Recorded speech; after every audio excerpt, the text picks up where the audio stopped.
கர்த்தருடைய பரிசுத்தமான நாமம் மகிமைப்படுவதாக. இந்த காலை நேரத்தில் ஒரு நிமிட தேவ செய்திக்கு உங்களை அன்புடன் அழைக்கிறேன்.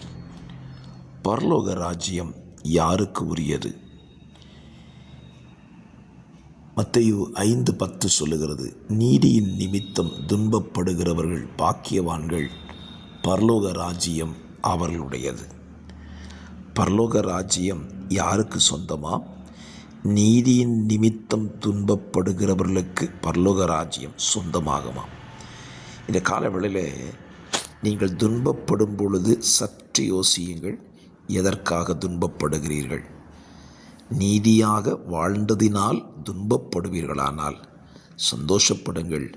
பரலோகம் உங்களுக்குத்தான் சொந்தம்.